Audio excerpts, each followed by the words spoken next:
क्या आपको पता है 10th क्लास का पहला चैप्टर ऐसा है जो मैथ की फाउंडेशन स्ट्रॉन्ग करता है, बिना कैलकुलेटर, सिर्फ लॉजिक से। तो आज हम रियल नंबर का पूरा सिस्टम समझेंगे। ठीक है, तो शुरू करते हैं। हेलो स्टूडेंट्स, वेलकम टू विश्व classes for math, English and economics. आज हम क्लास 10th मैथ का चैप्टर नंबर 1, जिसका नाम है रियल नंबर, का फुल एक्सप्लेनेशन करने वाले हैं with example, tricks and real world connection.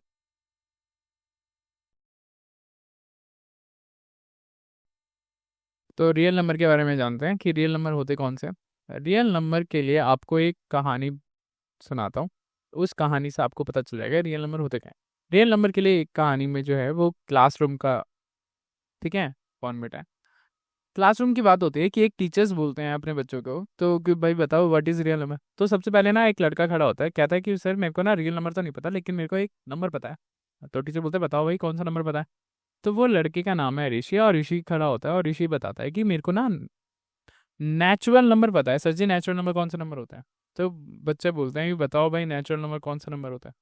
Natural number बच्चा वो बताता है कि जो 1 2 3 4 5 6 से ऑन करते चालू होते हैं वो होते हैं नेचुरल नंबर। फिर एक प्रिया नाम की लड़की खड़ी होती है और वो बोलती है कि भाई हाँ मेरे को भी पता है। कहते हैं क्या भाई क्या पता है तुमको। कहता है मेरे को होल नंबर पता है। अब ये होल नंबर कौन से नंबर होते हैं जो 0 1 2 3 और सो ऑन जाते हैं। कहते ठीक है भाई। उसके बाद एक अमन नाम का लड़का है, वो बोलता है कि सर मेरे को भी पता है। कहना बताओ भाई। कहता मेरे को इंटीजर्स पता है। अब बोलता है कि इंटीजर्स कौन से हैं बताओ। कहता है सर एक पॉजिटिव नंबर जो होते हैं हमारे पास वो हो गए, नेगेटिव नंबर हो गए, और लास्ट में न्यूट्रल नंबर हो गया। तो बच्चे बोलते हैं भाई एग्जाम्पल ही बता दो। तो पॉजिटिव नंबर के एग्जाम्पल होते हैं जो 1 2 3 जिसके आगे कोई साइन नहीं होता इन्फिनिटी तक, और जिनके आगे कोई साइन आ जाए तो वो हमारे चले आएंगे नेगेटिव नंबर, और जिनके सामने कोई भी साइन ना हो और वो कुछ भी ना हो तो वो होता है 0। ठीक है, 0 हमारा न्यूट्रल नंबर है। एक लड़की खड़ी होती है, वो बोलती है सर मेरे को भी पता है। उसका नाम है नेहा। नेहा बोलती है कि सर मेरे को ना फ्रैक्शन आता है। कहते हैं ठीक है भाई, फ्रैक्शन कौन से कैसे। कहते हैं जो पी और पी बाई क्यू की फॉर्म में लिखे जाते हैं और क्यू कभी भी 0 नहीं होता है, वो होते हैं हमारे नंबर। कहते हैं इस नंबर का तो एक नाम है। कहते हैं हाँ इस नंबर का नाम होता है रैशनल नंबर। तो कहते हैं हाँ चलो। तो ठीक है, आप सबने 9th में पढ़ा ही था। अब इसके बाद एक ना लड़का है विक्की। विक्की खड़ा होता है और विक्की बताता है कि सर मेरे को भी एक नाम पता है। कहता है बताओ भाई। इरेशनल नंबर भी होते हैं। जब सब नंबरों की बात हो रही है तो मैं भी अपना एक नंबर बताता हूँ इरेशनल नंबर। इरेशनल नंबर के एग्जाम्पल सर ने पूछे, तो बच्चा बताता है √2 √3 और सो ऑन, ऐसे ही जो अंडर रूट में होते हैं। तो टीचर हंस दे आते हैं और बोलते हैं अरे तुम सबको रियल नंबर पता है। कहते हैं हमें तो कुछ कुछ भी पता नहीं है। हाँ। टीचर बोलता है इन सभी नंबरों को मिला के ही रियल नंबर बनते हैं। यानी कि कंबाइन जब आप करोगे ना, natural number, whole number, integers, fraction, irrational numbers, ये सारे के सारे नंबर ही किसका पार्ट है, रियल नंबर का पार्ट है। तो इसकी डेफिनेशन क्या होती है, सभी रैशनल और इरेशनल नंबर का सेट, ये क्या बनता है, रियल नंबर बनता है। ठीक है, आप इन्हें नंबर लाइन पे प्लॉट कर सकते हो, ऐसे भी बता सकते हो। एक नंबर लाइन होती है ना, यहाँ पे 0 होता है, यहाँ पे -1, यहाँ पे -2, यहाँ पे -3, यहाँ पे 1, यहाँ पे 2 और यहाँ पे 3। आप प्लॉट कर सकते हो इनको इस नंबर लाइन पे। तो आई होप आपको ये समझ में आ गया होगा कि रियल नंबर क्या होता है।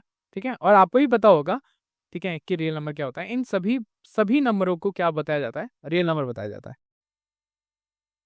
आप बात करते हैं HCF की। HCF क्या होता है। HCF का फुल फॉर्म होता है हाईएस्ट कॉमन फैक्टर। HCF का फुल फॉर्म क्या है, हाईएस्ट कॉमन फैक्टर। अब अपने क्वेश्चन में आपको कहीं पे मैक्सिमम दिखे, ठीक है, आपको कहीं पे भी मैक्सिमम दिखे, लार्जेस्ट दिखे, ठीक है, ये सारे किसके रेफरेंस दे रहे होते हैं, हाईएस्ट के, यानी HCF के।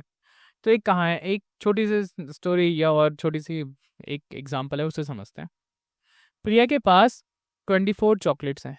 कोई एक प्रिया नाम की लड़की है, उसके पास 24 चॉकलेट्स पड़ी हुई हैं। ठीक है, उसके पास 24 चॉकलेट्स पड़ी हुई हैं। और एक अमन है, उसके पास भी चॉकलेट्स पड़ी हुई हैं। कितनी, 36। अब क्या होता है, वो चाहते हैं सबको इक्वल बॉक्सेस में बांटना बिना एक भी चॉकलेट वेस्ट के। मतलब वो एक बॉक्स में, ये ऐसे बॉक्स है उसमें रखना चाहते हैं बिना किसी एक भी चॉकलेट के वेस्टेज के। एक बॉक्स में मैक्सिमम कितनी चॉकलेट्स डाली जा सकती हैं, ठीक है। उनके पास क्वेश्चन क्या आता है कि मैक्सिमम एक बॉक्स में कितनी चॉकलेट्स हम डाल सकते हैं, ठीक है। तो इसमें हमें क्या निकालना पड़ेगा, एचसीएफ निकालना पड़ेगा। यानी 24 के फैक्टर क्या होता है, 24 के फैक्टर होता है 2 मल्टीप्लाई 2 मल्टीप्लाई 2 मल्टीप्लाई 3। और 36 के फैक्टर क्या होता है, 2 मल्टीप्लाई 2 मल्टीप्लाई 3 मल्टीप्लाई 3। ये 36 के फैक्टर है। तो एचसीएफ क्या होता है, एचसीएफ निकालेंगे बच्चों हम कॉमन फैक्टर। यहाँ पे कॉमन के 2 कॉमन है, यहाँ पे भी देखेंगे आप 2 कॉमन है, और यहाँ पे आप देखेंगे कि एक 3 कॉमन है।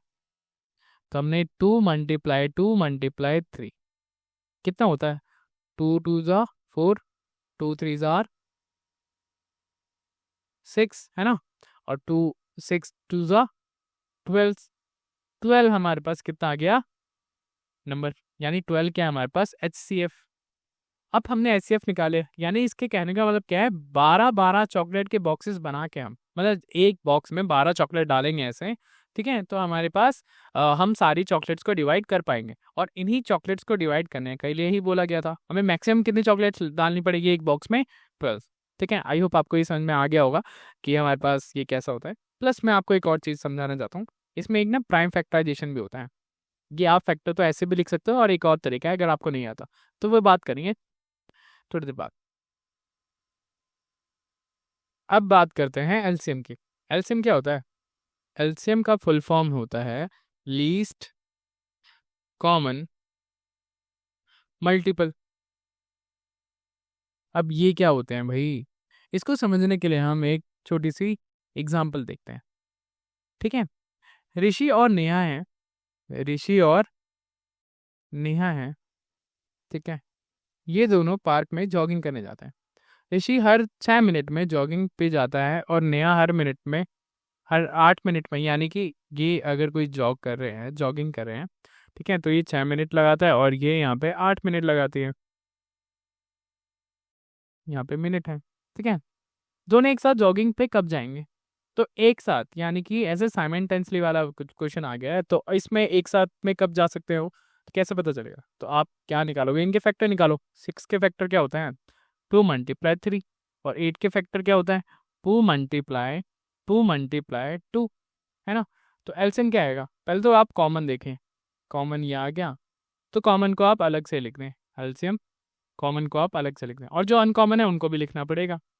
तो 2 मल्टीप्लाई 2, और क्योंकि ये कॉमन नहीं थे तो ये दोनों आ गए, और ये लास्ट में आ गया 3। तो कितना हो गया, इन सबको जब आप कैलकुलेट करोगे तो आ जाएगा 24, यानी, ठीक है। तो मतलब दोनों अगर 24 मिनट बाद एक साथ जॉगिंग पे निकलेंगे, अगर दोनों को साथ में निकलना है तो कब निकल सकते हैं, या कब मिल सकते हैं दोनों, तो 24 मिनट बाद, ठीक है। आई होप आपको ये समझ में आ गया होगा, ठीक है। इसका दो या दो से ज़्यादा नंबर्स का सबसे छोटा कॉमन मल्टीपल जिसमें सब फिट हो जाए, मतलब लीस्ट कॉमन मल्टीपल का मतलब है कि छोटा मतलब कॉमन मल्टीपल हो जाए जो सब में फिट हो जाए, ठीक है। तो आई होप आपको ये समझ में आ गया होगा, ठीक है, कि एलसीएम क्या होता है ना। एलसीएम को भी निकालने के फैक्टर्स होते हैं, फैक्टर्स आप ऐसे निकाल सकते हो, ठीक है, 6 के फैक्टर, 8 का फैक्टर, और एक प्राइम फैक्टराइजेशन भी मेथड है, वो अभी बताते हैं वो क्या है। अब हम सीखते हैं प्राइम फैक्टराइजेशन। प्राइम फैक्टराइजेशन क्या होता है, तो इसको समझने के लिए तुम्हें मैं एग्जांपल बताता हूँ। एक ना क्लासरूम का टॉपिक उठाते हैं। क्लास में ना एक ना टीचर्स बोलता है एक बच्चे को कि भाई बताओ प्राइम फैक्टराइजेशन क्या होगा 90 का। तो एक बच्चा उठते उठते बोलता है हाँ सर जी मेरे को पता है, इसके फैक्टर भी तो करना है। 90 का फैक्टर होता है 9 इंटू 10। लो जी हो गया। तो एक लड़की बोलती है अरे बद्दू ये नहीं करना था इसमें, ये क्यों नहीं करना था, ठीक है। प्राइम फैक्टराइजेशन का मतलब होता है बच्चों कि जिसमें हम प्राइम फैक्टराइजेशन कहते हैं, यानी कि प्राइम नंबरों से ही मल्टीप्लाई या प्राइम नंबर्स के ही उसके फैक्टर निकालेंगे। जैसे कि 90 के फैक्टर हो सकता है 2 मल्टीप्लाई 45, ठीक है। और 45 का फैक्टर क्या हो सकता है 3 मल्टीप्लाई 15, और 15 का मल्टीपल क्या हो सकता है? 15 का मल्टीपल होगा 3 × 5, यानी ये जितने भी नंबर हैं ये आप देखेंगे ये क्या है? प्राइम नंबर्स है। क्या नंबर है ये? प्राइम नंबर है, यानी कि क्या है? प्राइम फैक्टराइजेशन हो रहा है। ठीक है, तो इसको समझने के लिए किसी भी नंबर को जब हम सिर्फ प्राइम नंबर्स के साथ सॉल्व करते हैं उनको हम प्राइम फैक्टराइजेशन बोलते हैं। मतलब कि अगर मैं 90 के अगर मैं प्राइम फैक्टराइजेशन कर रहा हूँ और मैं बस इसमें किस नंबर का यूज कर रहा हूँ? प्राइम नंबर्स का, तो हम उसको क्या बोलेंगे? Prime factorisation. ठीक है, क्या बोलेंगे हम उसको? Prime factorisation. अगर आपको 60 का करना है तो आप क्या करेंगे? ठीक है, तो इसके फैक्टर करते हैं 2 × 2 × 3 × 5, है ना? 5 2 ज़ा 10 और 3 2 ज़ा 6, 10 × 6 कितना होता है? 60 हो जाता है। ठीक है भाई, ये हो गया। अब आपको इसकी पावर डिनोट करनी है तो आप क्या कर सकते हो? 2 की पावर 2 लिख सकते हो, × 3 लिख सकते हो और यहाँ पे लिख सकते हो 5। ये भी फैक्टर माने जाएंगे किसके? 60 के। और आप देखेंगे कि 2 भी प्राइम नंबर होता है, 3 भी प्राइम प्राइम नंबर होता है और 5 भी प्राइम नंबर होता है, यानी कि हमने प्राइम फैक्टराइजेशन करा है किसके मदद से? Prime factorisation. बट जो ये ऋषि था इसने किससे करा था? ऐसे नॉर्मल फैक्टर बना दिए थे इसने, कोई प्राइम फैक्टराइजेशन नहीं करा था। तो इसको करेक्ट करा गया था कि भाई प्राइम नंबर से अगर आप जब फैक्टर निकालते हो तो उसको बोलते हैं प्राइम फैक्टराइजेशन। तो इसको समझ में आ गया, अच्छा ऐसे था। तो ये बच्चा बहुत तेज निकल गया बाद में, इसके आगे टॉप टॉप मान दिया इसने। ठीक है, हर नंबर का प्राइम फैक्टराइजेशन यूनिक होता है, ऑर्डर चाहे कुछ भी हो। ठीक है, हर नंबर का अपना एक प्राइम फैक्टराइजेशन होता है। ठीक है, ऑर्डर मैटर नहीं करता, बट ये कहलाता है फंडामेंटल थ्योरम ऑफ अर्थमेटिक। जो हमारा प्राइम फैक्टराइजेशन है ना, इसको हम बोलते हैं फंडामेंटल, ये आपके एक नंबर में आ सकता है, थ्योरम, वो है यहाँ पे थ्योरम ऑफ अर्थमेटिक। ठीक है, तो अगर एक एग्जांपल देके समझाऊं तो मैं, तो कैसा रहेगा? अच्छा रहेगा ना? चलिए, एग्जाम्पल का पहले मैं इसको थोड़ा सा इरेज कर लेता हूँ। ठीक है, फिर मैं समझाता हूँ। Just a second. ठीक है,